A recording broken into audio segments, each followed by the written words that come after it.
hour talaga. Parang part kami ng batch 67. Totoo? So, may nagbago ba? When was the last reunion dito? 2 years ago po? 2 years ago. Okay, so may nagbago ba sa mga face? Meron na ba? Wala! Pare-pareho po ganyan.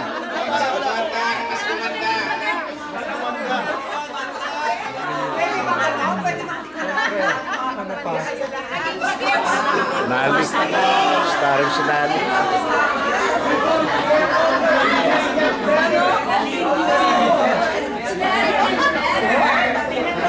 Meron ba nagpa-botox? Wala na ba? Sino ba kumahanap pero?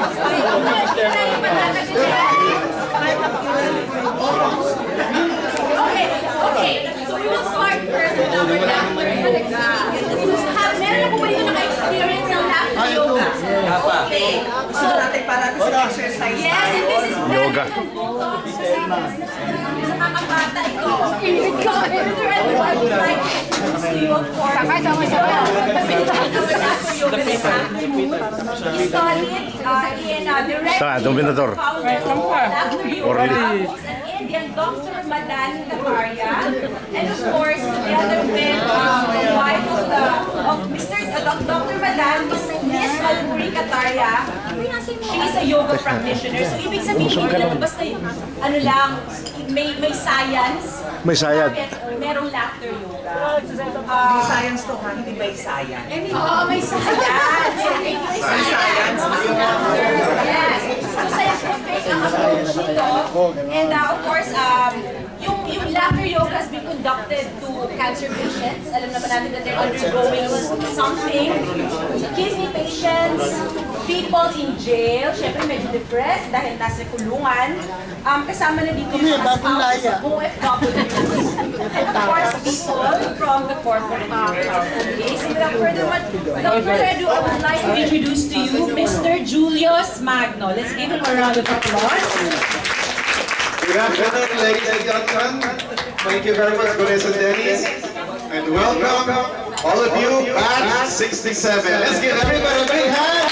Yay! Okay, in our session, it's going to be about clapping.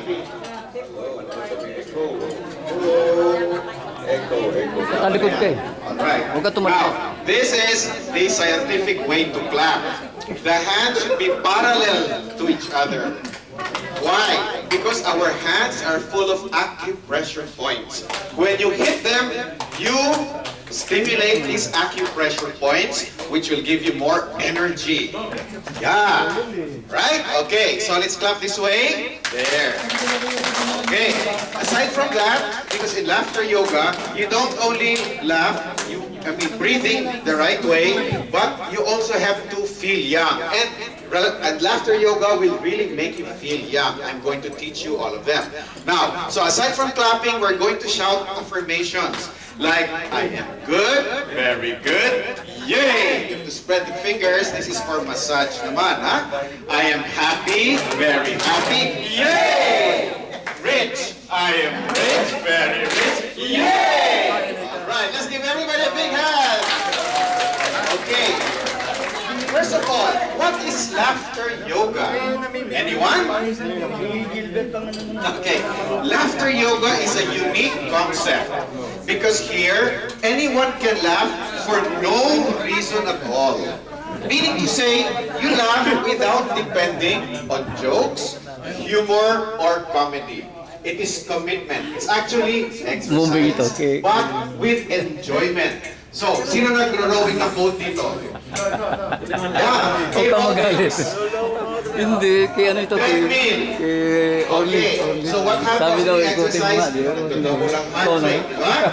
Na-increase ang circulation, and then you also tone your muscles, your breathing, your heart, your lungs, all of these are exercise.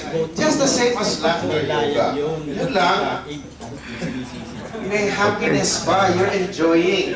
Di ba naman kasi mechanical, sige, okay. This one, it's also exercising, but instead of 30 minutes, 15 minutes is enough. 15 minutes of laughter is enough. It's equivalent to 30 minutes workout.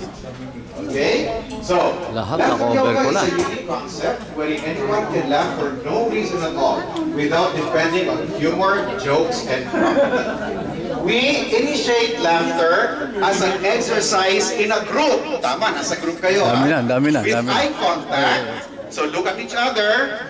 Yeah, eyeball to eyeball. And with childlike